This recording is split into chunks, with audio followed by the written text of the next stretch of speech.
గౌరవనీయులైన శ్రీ పవన్ కళ్యాణ్ గారికి ప్రజా సమస్యలపై గళం విప్పుతూ మరి ఆయన పోరాటం మనందరం కూడా చూస్తున్నాం. ఆయనకి ముందుగా ధన్యవాదాలు, కృతజ్ఞతలు. మచిలీపట్నంలో స్వతంత్ర సమరయోధుడు భోగరాజు పట్టాభి సీతారామయ్య గారు ఆంధ్ర బ్యాంకు వ్యవస్థాపకులకి జరుగుతున్న అన్యాయం మీద మరి ఇక్కడ బండి రామకృష్ణ గారు కూడా ఇన్ఛార్జి గారు కూడా చాలా పోరాటాలు చేశారు. అందరికీ కూడా తెలుసు. జిల్లా కోర్టు సెంటర్లో మొత్తం 5 ఎకరాల 70 సెంట్లు భూమి. అది 5 ఎకరాల 70 సెంట్ల భూమిలో మరి స్థానిక ఎంపీ గారు బాలశౌరి గారు లెటర్ రాస్తే జగన్మోహన్ రెడ్డి గారు ముఖ్యమంత్రిగా 2022 సంవత్సరం ఏప్రిల్లో 2 ఎకరాల స్థలం కేటాయించారు. ఆ 2 ఎకరాల స్థలానికి మచిలీపట్నం నగరపాలక సంస్థలో 45 మంది కార్పొరేటర్లు, మేయరు వాళ్ళు ఉన్నారు కాబట్టి వైసీపీ వాళ్ళు అనుమతులు ఇవ్వట్లా. దాని పక్కనే వైసీపీ కార్యాలయం ప్రజలందరూ కూడా చూస్తున్నారు. భవనం కూడా లేచిపోయింది. ఎన్ఓసి టేబుల్ ఏజెండాగా పెట్టి మరి అక్కడ వైసీపీ కార్యాలయానికి భవన నిర్మాణం జరిగిపోయింది. అదే 5 ఎకరాల 70 సెంట్లలో పక్కన 2 ఎకరాలు మరి భోగరాజు పట్టాభి సీతారామయ్య గారికి ఎన్ఓసి ఇవ్వకుండా ఎన్నో ఉద్యమాలు మేము గత 2 సంవత్సరాల కాలం నుంచి కూడా బండి రామకృష్ణ గారు అలాగే అన్ని పార్టీల వాళ్ళని కూడా కలుపుకుంటూ ఉద్యమం చేస్తున్నాం. మొన్న మేయర్ గారిని కూడా ఇంటికి వెళ్ళి కలిసి పనిమాల వినతి పత్రం మేము కమిటీ సభ్యులు అందరం కూడా ఇవ్వడం కూడా జరిగింది. అయినా కూడా స్పందన లేదు. ఈ విషయంపై మరి పవన్ కళ్యాణ్ గారు స్వతంత్ర సమరయోధుడు జరుగుతున్న అన్యాయంపై మరి అక్కడ బూటబ్జా వైసీపీ కార్యాలయం అయితే లేచిపోయింది బూటబ్జాతో. మరి ఒక 10 మందికి ఉపయోగపడి కుట్టు శిక్షణ, ఎంతో చేతి వృత్తులు ఇవన్నీ కూడా మరి ఆ పట్టాభి సీతారామయ్య గారి మెమోరియల్ ద్వారా చేస్తారు. ఆ మెమోరియల్ ఆయన ఊరినే అన్న దానికి ఒక చిన్న గదిలో ఒక మంచము, ఆయన ఉండే సామాను పెడతారు. మిగతాదంతా కూడా ప్రజలకు ఉపయోగపడేది. అలాంటి దాని మీద మరి పాలకుల నిర్లక్ష్యాన్ని వివరిస్తూ పవన్ కళ్యాణ్ గారికి మేము చెప్పడం జరుగుతుంది. కాబట్టి సారు దీని మీద మాట్లాడి మాకు అండగా నిలబడతారని చెప్పి కోరుకుంటున్నాం. పార్టీ కార్యాలయానికి 5 ఎకరాలేమో అడ్వాన్స్ పొజిషన్ ఇచ్చేశారు. ఆల్రెడీ కన్స్ట్రక్షన్ కూడా మొదలైపోతుంది. అందులో 2 ఎకరాలు అంత గొప్ప మనిషి, మన తెలుగు జాతికే మనం అందరం గర్వపడాల్సిన మనిషి ఆంధ్ర బ్యాంక్ స్థాపించారు. అటువంటి వ్యక్తిని మనం గుర్తుపెట్టుకోవాల్సిన అవసరం ప్రతి ఒక్కరికి సమాజంలో ఉంది. ఆయన్ని గౌరవించుకోలేకపోతున్నాం అంటే చాలా బాధాకరం. సో తప్పకుండా మనం కార్పొరేట్ లేదు సిఎస్ఆర్ ద్వారా వాళ్ళు ఇస్తూ ఉన్నారు ఆ కాంప్లెక్స్కి.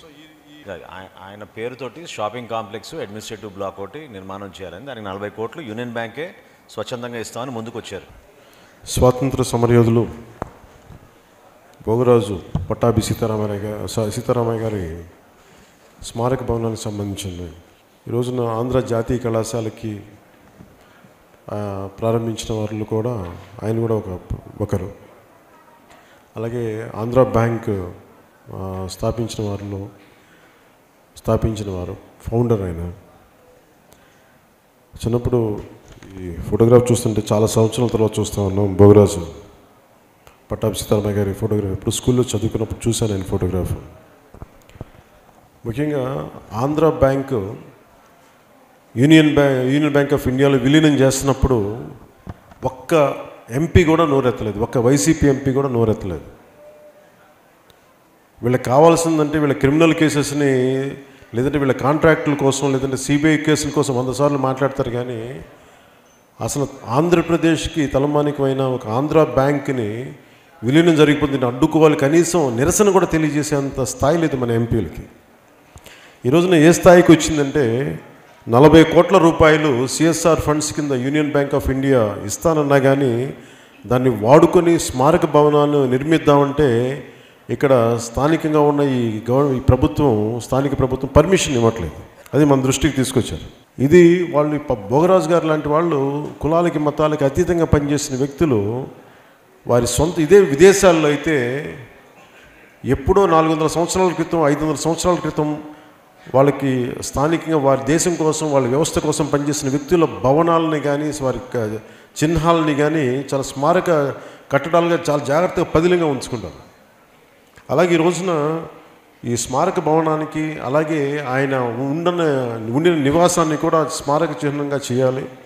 అలాగే భోగరాజు గారి స్మారక భవనానికి పైన ఇంకా రాజకీయాలన్నీ మానేసి వైసీపీ ఆఫీస్ కట్టుకుంటున్నారు. కానీ దానికి పర్మిషన్ వచ్చింది. కానీ భోగరాజు ఎవరైతే దీన్ని నిలబెట్టిన వ్యక్తో ఆయనకి ఈ రోజున స్మారక భవనానికి ఇంత అడ్డంకులు కల్పిస్తూ ఉన్నారు. దయచేసి దీన్ని ప్రత్యేకించి పెద్దలందరికీ ఈ కమిటీ స్మారక భవనానికి ముందుకు తీసుకెళ్ళాలి. భోగరాజు గారి ఈ గుర్తుల్ని చిహ్నాలని ముందుకు తీసుకెళ్ళడానికి మీతో పాటు జనసేన బాధ్యత కూడా అని తెలియజేసుకుంటూ మీకు మనస్ఫూర్తిగా మీకు అండగా ఉంటాను. ఈ సమస్యలో మన నాయకులందరికీ కూడా మీకు ఖచ్చితంగా అంటే ప్రతి ప్రభుత్వం కొత్త ప్రభుత్వం రాగానే జనసేన టీడీపీ ప్రభుత్వం రాగానే మేము గుర్తుపెట్టుకుంటుంది జాతీయ నాయకులకి తిరిగి వారికి ఏ హోదా అయితే ఇవ్వాలో అంత గౌరవమైన హోదాని తిరిగి తీసుకొచ్చే బాధ్యత జనసేన తీసుకుంటాం. Thank you.